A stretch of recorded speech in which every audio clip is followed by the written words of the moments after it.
Demonstrations of exorcism, the occult, the paranormal, divination or practices related to any of these that purport to be real, as opposed to entertainment, must be treated with due objectivity. Even though the paranormal is bullshit. Case in point, Psychic Private Eyes, an incredibly tasteless paranormal investigation show in which 3 of Britain's most respected mediums have joined forces to reveal how their incredible gifts can be used to provide evidence where often the only witnesses are the dead. Colin Fry, Tony Stockwell and TJ Higgs will take on closed cases, help families find answers, unravel mysteries and illuminate the unexplained. And they'll also stand around looking like a trio of gormless little chef workers on a day trip to Pissville. This is Tony, played here by Daffyd from Little Britain, and here's Colin, who perpetually resembles a rat trying to work out whether someone's just farted. Actually, there's no denying Rodent Face there is one of the biggest mediums in the country. I mean, come on, they don't just let anyone on Ready Steady Cook, you know, it's the nation's premier lowbrow cookery contest. Is food important to the spiritual world then, Colin? I think when people first pass over, because they've had a lifetime of sort of experiencing food, you know, and just like anything.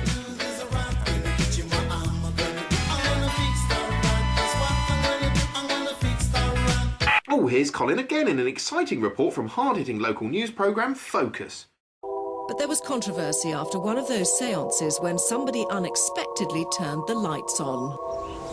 Colin Fry was meant to be communicating with the dead while bound to his chair, but instead an invited audience saw that he was in fact standing up, holding a séance trumpet which they thought was suspended in the air by spiritual energy. Afterwards, he said that while in a deep trance, his body had been possessed by a mischievous spirit. Yeah, those mischievous spirits are everywhere. Look, here's one making someone deface a picture of Colin. Oh, you mischievous spirit. Anyway, back to the tension and intrigue of Psychic Private Eyes, in which Colin and co probed the tragic case of a girl who disappeared many years ago. Her body was never found, but this poor woman has been tortured by the belief her own father might have had something to do with it. Now, before we proceed, let's get something straight here. I have nothing but sympathy for this woman, or, in fact, for anyone so hurt by the pain of bereavement that they're prepared to believe there might be something in this psychic malarkey. The punters aren't stupid, they're just vulnerable. I'm told to talk about scars. Well, not much of a reaction there. Better widen the net a bit. Both physical and emotional. This seems like an opportune moment to have a quick chat with mind-reading magician Ian Rowland, who's an expert on something called cold reading. Cold reading is the art of talking to someone so that you sound like you know a lot more than you really do. It's great when you're giving a supposedly psychic reading to actually be able to get information back from the person you're giving the reading to, and then kind of massage what you just said as if you got something right when you didn't.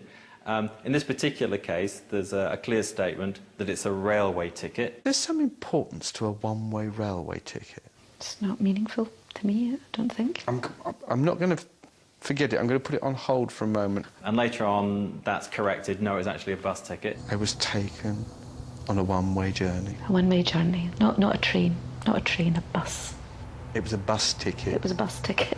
And the fact that there was actually a fact wrong there, train, not bus, is just forgotten. That's left to one side. And you just carry on focusing on the bit you got right. It was a one-way journey. I was taken on a one-way journey. Yep. Well, we know she didn't come back, so I don't think that's particularly profound or impressive. Very good technique, though. Thank you so much for being so brave. Yes, thank you. And now, a quick tune on the trumpet. Once Colin's done his reading, it's time for the others to flex their paranormal muscles. First, Tony, played here by a fat Frank Spencer, tries to dig some extra clues out from a bit of old bottle. If the object was connected to Moira, he will pick up on energy trails embedded within. I think holding a hand up to your head helps the energy trails go into your brain or something. His family's still alive, his family is still living on the Earth. Oh, on the Earth, are they? Oh, there's some f***ing insight. As if that isn't enough, TJ decides to dredge up further evidence by psychically reenacting the lost child's supposed last moments. I can smell him on her.